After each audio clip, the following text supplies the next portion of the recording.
Você pode estar sofrendo por estar trabalhando no home office e talvez nem tenha percebido isso. Ou talvez você esteja aí colocando isso como uma meta, como um sonho e talvez nem faça sentido para você. Como especialista em recursos humanos e como alguém que trabalha no home office há anos, eu vou falar um pouco mais sobre isso e eu convido você a ficar até o final desse vídeo para entender um pouco mais sobre o lado oculto que a gente tem trabalhando em casa. Sabe aquela música do Chico César que diz assim: Deus me proteja de mim e da maldade de gente boa? Se eu tivesse que falar sobre uma música que se conecta justamente com essa ideia de trabalhar no home office, me vem exatamente este trecho dessa música, porque é um formato de trabalho que à primeira vista me parece muito bom, excelente, incrível, zero defeitos, mas que quando a gente chega um pouco mais perto, a gente percebe que nem tudo são flores, que tem algumas questões que são bem importantes e são ignoradas, inclusive, em muitos vídeos que a gente vê aqui no YouTube. No começo do home office, a gente pode até pensar que tá vivendo um sonho, né? Porque não tem trânsito, não tem chefe toda hora perguntando, hein? E aí? Hein? Já acabou? Já acabou?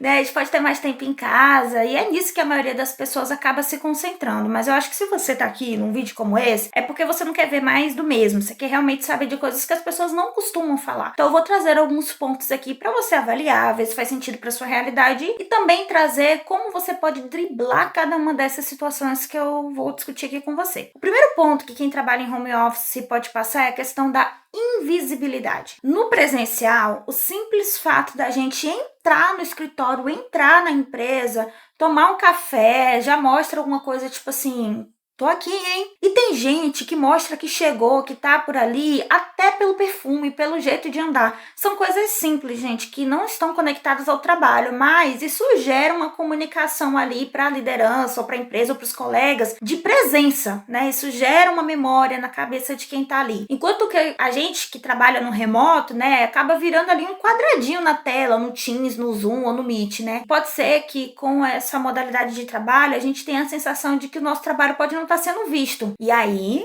dá espaço para quem? Para a síndrome do impostor, né? Porque você pode se sentir com uma confiança diminuindo, com a autoestima não tão legal, por achar que as pessoas não estão percebendo o esforço que você está empregando numa determinada atividade, ou o resultado que você está causando, né? O impacto que você está querendo causar. Se você já trabalha no home office, no remoto, você talvez até tenha uma experiência de alguma entrega que você fez, que você se esforçou pra caramba, ralou, fez os neurônios aí quase fritarem, e aí você não recebeu o crédito, o reconhecimento que você imaginava que poderia receber. Isso pode acontecer porque no home office tem tanta coisa acontecendo ali, né? Tantas telas, tantas abas, tantas coisas acontecendo no computador, que a outra pessoa não percebeu que você teve todo aquele trabalho para fazer aquela entrega, ou a informação se perdeu. É um pouco diferente. Para você driblar isso, você precisa melhorar a sua comunicação para conseguir navegar melhor. Uma outra forma de driblar esse sentimento também é a gente ter momentos de rituais mesmo, sabe? Entre a liderança e o time. Por exemplo, nos times que eu já liderei, uma coisa que eu gosto muito de fazer é ter muitas reuniões de alinhamento. E também tem alguns momentos que são só pra descompressão, sabe? Só pra zoeira, não trabalhar, pra gente conhecer mais do outro, jogar a conversa fora, bater papo, porque dessa forma a gente consegue se integrar melhor e não se sentir tão invisível como se a gente não tivesse qualquer tipo de interação nesse sentido. O segundo ponto que afeta quem trabalha remoto é a falta de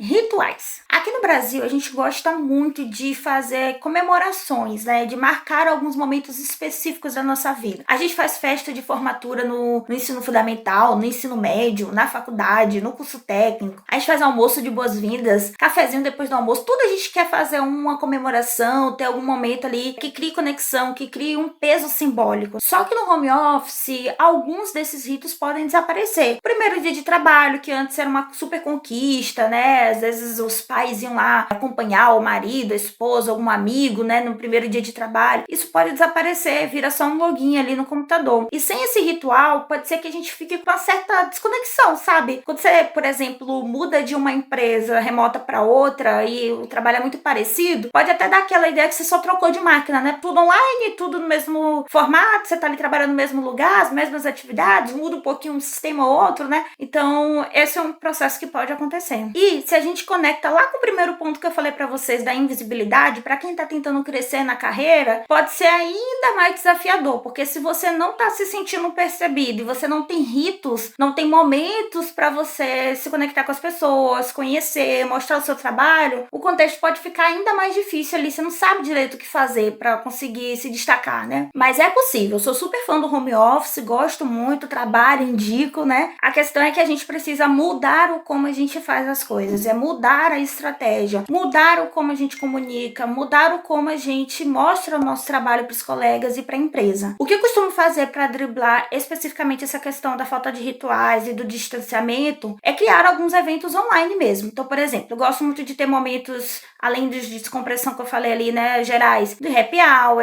de team building, ter momentos de comemoração de entregas, o que tiver alcance. E nem sempre isso significa ter mais reuniões, tá? Porque se a gente ficar só fazendo reunião, dá meio aquela canseira, né? Caraca, reunião o dia todo. Tem outras formas da gente fazer isso. Todo mês, por exemplo, eu, como líder, gosto de enviar um agradecimento especial para o meu time, reconhecendo ali o esforço, agradecendo, né, pelas entregas que foram realizadas. E se tem alguém que se destaca ou que fez uma entrega muito complexa ou que teve uma conquista no ponto de vista de carreira, um curso, ou algo muito legal, eu aproveito esse momento para reconhecer, para dar visibilidade, para comemorar. E é um e-mail, não é uma reunião específica. Então tem outras formas. Tem gente que pode fazer uma mensagem no Teams, pode ter uma mensagem no Slack. E se você não estiver na posição de liderança, isso também não impede que você faça uma sugestão dessa para criar mais conexão ali no time. E além disso, é muito legal a gente ter um processo estruturado, né, de onboard, de acolhimento dos colaboradores, dos colegas. Se a empresa que você trabalha tem isso, já mostra que ela não é tão principiante assim no trabalho remoto. Geralmente o time de people, né, de recursos humanos, cuida dessa parte, mas se na empresa que você trabalha não tem nada disso, você pode montar um próprio onboard dentro do time que você trabalha ou conversar com a liderança para vocês fazerem um acolhimento diferenciado para essas pessoas. E o terceiro ponto que as pessoas não costumam falar tanto, falaram até um pouco no começo ali na pandemia, mas hoje em dia as pessoas não falam tanto e continua acontecendo, é a questão da mistura do que os antropólogos falam, né, do sagrado com o profano. Eu vou te explicar aqui agora. Nossa casa sempre foi um lugar de descanso, de intimidade, de coisas mais pessoais. E aí quando o trabalho invade esse espaço, meio que dá uma bagunçada naquela linha do quem sou, o que eu faço e tudo mais. Então a gente, por exemplo, pode acabar uma reunião super séria, tá resolvendo um super problema e daqui a 5 minutos a gente tá lavando a louça. Isso pode parecer prático na primeira vista, só que isso ainda pode confundir a nossa cabeça. Não é porque a gente pode estar trabalhando no home office há muito tempo que a nossa cabeça entendeu, que o nosso corpo entendeu completamente tudo isso. E vice-versa, às vezes você acorda e você já entra numa reunião. Tem gente que começou a trabalhar no remoto no início da pandemia há anos e até agora não conseguiu adaptar a rotina, né? Principalmente considerando que mora em grandes cidades em que estão vivendo, né, uma questão ali que as construtoras estão entregando imóveis cada vez menores, apartamentos, estúdios com 35, 30, 20 e poucos metros quadrados, né? Realmente fica muito complicado a gente conseguir fazer essa separação. Então a gente tem algumas empresas focando na diminuição desses espaços e por outro lado a gente tem mais atividades, mais coisas que a gente consegue fazer no online, né? Então pode ser que gere uma certa pressão, assim, né? A gente fica um pouco mais encurralado. Um jeito que eu costumo fazer para lidar com isso, ter 2 estruturas de home office e uma delas fica no nosso quarto. Nem sempre isso foi possível, tá? Deixando bem claro aqui, a gente já morou em outros apartamentos e que isso não era possível, era muito complicado. Eu tentava deixar um home office na sala e outro no quarto. Era bem apertadinho, mas era uma forma da gente conseguir fazer essa separação. E a questão de rotina, o que eu tenho tentado fazer, né? O que eu estou conseguindo fazer é levantar mais cedo, tomar um café com mais calma, fazer as coisas que eu preciso fazer. E aí só depois eu vou trabalhar para criar realmente essa separação. Nem sempre foi assim. Se você até procurar, deve achar algum vídeo antigo no canal que eu falava que levantava cerca de 30 minutos antes de começar uma reunião. Só que aí, né, gente, maturidade, que bom que a gente evolui. Com o tempo, eu entendi que existiam outras formas de organizar melhor a minha rotina e essa é a que tem funcionado de uma maneira mais saudável. Eu quero deixar claro, se é que você ainda não entendeu, que o home office ele tem muitos ganhos, né? O trabalho remoto é muito bom, a gente tem mais autonomia, a gente consegue trabalhar para empresas que são de fora da cidade, melhorar a nossa qualidade de vida. Eu sou super defensora desse modelo de trabalho. Eu tenho até, vou falar pra vocês,